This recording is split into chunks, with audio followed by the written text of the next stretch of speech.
Hello everyone out there. Today I'm going to be explaining what a callback function is in my usual visual style for all you visual learners out there. I'm going to start off with a simple example first and then move on to a harder code example later.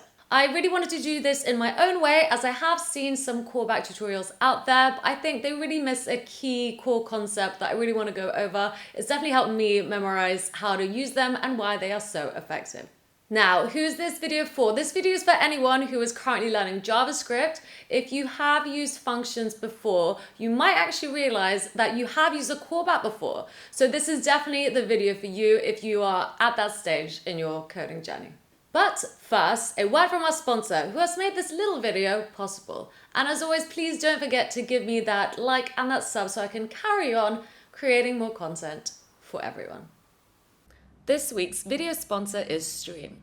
Stream is a maker of enterprise-grade developer tools that help product and engineering teams solve two common problems at scale: in-app chat and social activity feeds. With Stream, developers can integrate any type of messaging or feed experience into their app in a fraction of the time it would take to build these features from scratch. The Stream chat is super easy to integrate into any app. Use the SDK or REST API to add Stream into your React, React Native, or Flutter app. Or have a go at implementing the activity Stream. Both are free of charge for small teams or personal projects. Go on, have a play around and visit getstream.com/AnyaKubo to let them know that you have come from watching this video. It will really help out the channel, so I appreciate it. I will put the link in the video description below. Now, in a nutshell, a callback is essentially a function that is passed into another function and then called inside that function to complete some sort of routine or action. Sounds complicated? Don't worry. We're going to go through this step by step until you feel comfortable. Okay, so here's a function that I have already pre-written. It's really basic. All it does is essentially grab our button. So here is our button in our HTML. So it's grabbing that, grabbing it using the query selector, which is a JavaScript method. It is a JavaScript method we can use in order to grab the element of button. And then I'm storing it as the const button to use in our JavaScript file.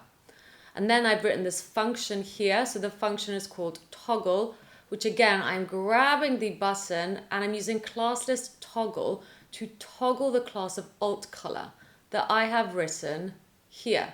So alt color is red. Now, if we look at what this looks like in the browser, well, at the moment, it's just a yellow button. Why is this? This is because this function, toggle, is not being called yet.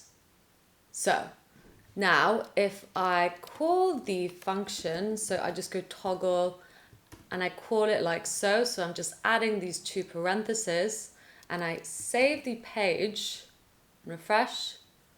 My button is turning red. Okay, so that is it. It is being called instantaneously.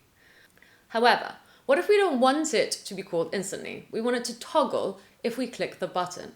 So to do this, I'm going to use a callback function to call the toggle function when certain things are met. To show you this with an example, let's look at a JavaScript method that takes functions as one of its parameters, and that is add event listener. The add event listener is a JavaScript method and is also considered a function. So when you have button add event listener click toggle, you're essentially saying that if you click on a button, we want the function to be called, so we want the toggle to happen. I am grabbing the button, which is an HTML element, and then using the add event listener JavaScript method on it, and passing through the string of click, which is one of many possible events I can pass down. And if a click on the button happens, then this function will be called, and the button will be changed to red.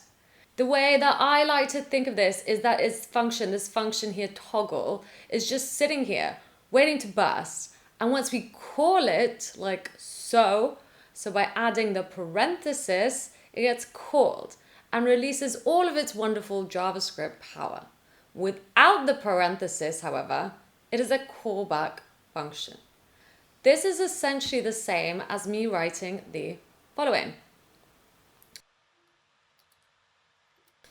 This is now an anonymous function that is being passed through, but we get the exact same results. Or even use an arrow function like so. So as you can see, the function is being called only by the outer function or method of add event listener if a click has been made.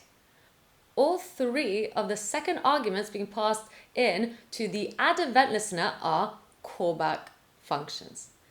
So just before we move on, I want to make it super clear that toggle is the same as me writing this, and toggle with a parenthesis is not the same as me writing this. Toggle but with parenthesis will be called immediately and cannot be used or is not considered a callback. Great. Now that we have a simple example, let's actually move on to see what happens if we want to pass parameters to our callback function.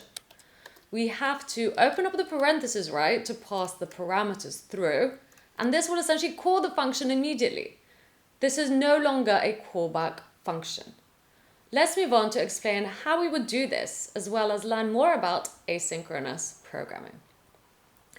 As we know, JavaScript runs code sequentially from top to bottom. However, sometimes we don't want this behavior. We want a function to be called after something else happens or a certain condition is met. This is called asynchronous programming. If I run this code as is, the two functions will be called from top to bottom. So I will get I'm the first action as a string, followed by I'm the second action in the console log also as a string. Now, what if I pass the first action into a set timeout? Set timeout is another JavaScript method that takes functions as one of its parameters. So just like the add event listener. So I'm just going to grab the first action function and pass it through into set timeout as its first parameter, followed by the milliseconds I want to pass until the function gets called. If I pass through 5,000, I should get the string of I'm the first action, 5 seconds after the string of I'm the second action in my browser if I refresh the page. So let's go ahead and do that and see if I am right. Great. Once again, first action is a callback function in this scenario. It is being passed into another function and is then invoked inside the outer function to complete some kind of routine or action. If we wanted to, we can even have like a bunch of different callbacks happening everywhere to really take control of when we want certain functions to get called. So I'm just going to take the second action function and put it inside a set timeout inside of the first action, which is an argument of the outer set timeout in the root of our project. Now, what behavior would you expect if I refresh this page? Have a think. And I'm just going to run it.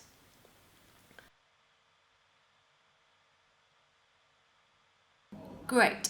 So even though the second action is called after 2 seconds, because it's in the function called first action, and that is inside the set timeout and is a callback function that won't get called until 5 seconds have passed, the string I'm a second action will get called after all of this runs and therefore after 7 seconds have passed. Now, what if I want to pass a parameter into the first action? This will be a problem. As soon as I open up the parentheses, I'm calling the first action function immediately. So there we go. Let's have a look at this. See, so we are not getting the correct behavior now. With this code, if we refresh the page, the first action is being called straight away. We don't want this. We need to use a callback for this, like so. Okay, so we're putting the call, essentially we made a callback, but then we opened up the parentheses. So now we need to put this in a callback. So let's do it. Now, if we do this, we can safely pass the function with parameters as a parameter of the set timeout.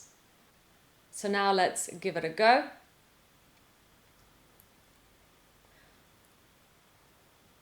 Awesome. You could of course take this a step further and making the first action function reusable to print out a message and then call the second action function, which is now also reusable, like so. So once again, I would open up the parenthesis for the callback here, so I can pass any message I wish, but now the callback is invoked, so we need to make this a callback function again, like so. And let's just pass the message in. And I'm going to take out this string, so I can now pass through whatever string I wish here for it to be console logged in the second action. Great. So we have made the second action reusable. Now let's do the first action. So we are already passing through a callback as the first parameter of the first action. Let's pass through a message as the second parameter and make sure that reflects the same here. And once again, just grab the message so we can pass through whatever string we wish into the first action. Wonderful. And now let's move this around so you can see. And let's just check this works. So 1, 2, 3, 4, 5, and 1, 2. Great. Now, this can be quite a difficult topic to get your head around, so I would suggest playing around this for yourself and getting to grips with the callback concept. I don't want to overcomplicate anything at this point, but if you want to take it a step further, please have a go at making callbacks in your own functions and not just parsing them through to JavaScript methods that take arguments. To approach this, think of all JavaScript methods as functions that take a callback and use it under the hood, so as illustrated here with the add event listener, once certain conditions are met. This is of course just for illustration purposes of course, but hopefully will get you thinking once again about how a function is passed through as an argument and as a callback to be used later by the outer function once a condition is met. If you go back to our original code right here, let's just write another function. So I'm just going to write third action like so, just like we've been doing the whole time. So I'm just going to put on a console log and then pass it into the first action as a callback. So once again, callback, and simply call it here. So once again, callback, and then calling the function inside of the outer function. That is essentially what is happening under the hood of add event listener and set timeout. Wonderful. So I hope you found this video useful. I just want to hone in again that this is a callback function. This is a function being called. Once again, this is a callback function, and this is a function being called. Wonderful. Okay, well, I hope you've learned something. If this still isn't clear, please do let me know in the description below, as I'd really like you to let me know if I can be explaining stuff better. The next place that I would suggest to go from here is to look at async JavaScript and start looking at promises. Thanks very much, and I'll speak to you soon.